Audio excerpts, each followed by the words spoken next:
शांततेत सांगतो या कम्युनिस्ट आहे तुमचा वारसा शांततेत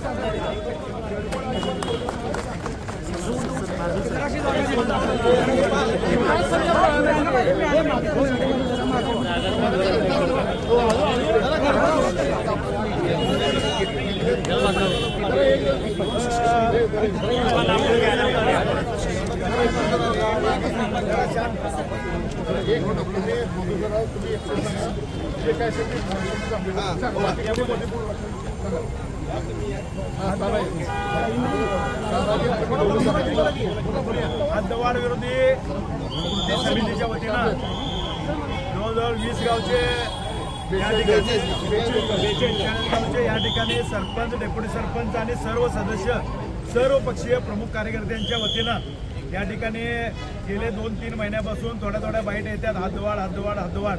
पण या कोल्हापूर शहरामधले प्रमुख प्रश्न प्रलंबित असल्यामुळं आणि ग्रामीण भागातले आमच्या सर्व ग्रामपंचायत अगदी सक्षम असल्यामुळं 15-20 असेल, 25-15 असेल आणि विविध मार्गातून फंड उपलब्ध होत असल्यामुळं आमच्या सर्व ग्रामपंचायत सुजलाम आणि सुफलाम आणि सक्षम आहेत.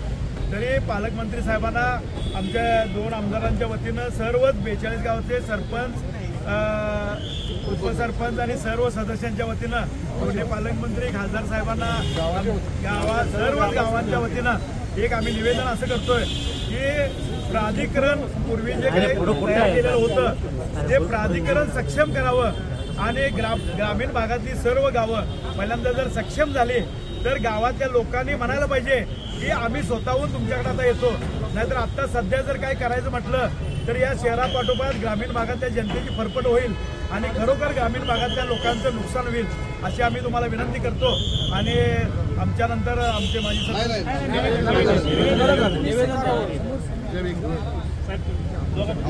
त्याच्यामध्ये 2017 साली प्राधिकरण झालं.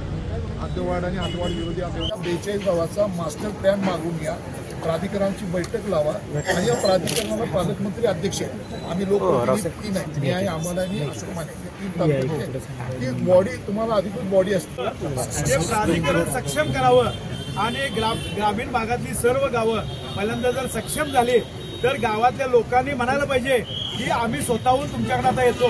नाहीतर आता सध्या जर काय करायचं म्हटलं तर या शहरापाठोपाठ ग्रामीण भागातल्या जनतेची फरफट होईल आणि खरोखर ग्रामीण भागातल्या लोकांचं नुकसान होईल अशी आम्ही तुम्हाला विनंती करतो. आंदोलन झाले, तुम्ही बैठक झाली आमची आणि दोघांची बैठक झाली. दोघांनी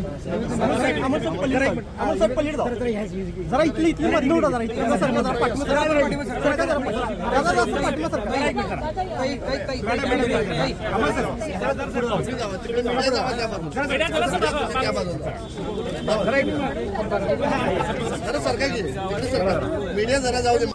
आज हद्दवाढ विरोधी आपली भेट घेतली आहे. संभाव्य हद्दवाढीला त्यांनी विरोध केलेला आहे. काय त्यांचं नेमकं कोल्हापूर शहराच्या हद्दवाढी संदर्भात मागच्याच आठवड्यामध्ये एक बैठक झाली होती आणि सातत्याने त्या प्रश्नासाठी आग्रही असणारे कोल्हापूर महानगरपालिकेतील सर्वपक्षीय कृती समिती, सर्व नागरिक या लोकांचा सातत्यानं पाठपुरावा सुरू. त्याबाबत सर्वच प्रमुख नेत्यांशी आणि त्या भागातल्या किंवा त्या ज्या हद्दवाढ व्हायच्या त्या सगळ्या त्या विभागातल्या प्रमुख सरपंच महोदय आणि सन्मान्य लोकप्रतिनिधींच्या बरोबरची बैठक घेणं अपेक्षित आहे. आज डीपीटीसीची मीटिंग आहे, परंतु डीपीटीसीच्या मीटिंगच्या पूर्वीच या हद्दवाढ करण्याबद्दलच्या विरोधाला जे सर्व गावांनी विरोध केलाय त्या सगळ्या लोकांनी आज आम्हाला निवेदन दिलंय. या सर्व निवेदनाचा सुद्धा विचार करावा लागला आहे. हद्दवाढ व्हायला पाहिजे, परंतु ती सगळ्यांच्या विचारानं व्हायला पाहिजे. त्यामुळे लोकप्रतिनिधींना, स्थानिक नागरिकांना विश्वासात घेऊन आपण याबाबत योग्य तो मार्ग काढणं उचित होईल. त्या पद्धतीचाच निर्णय आम्ही घेऊ.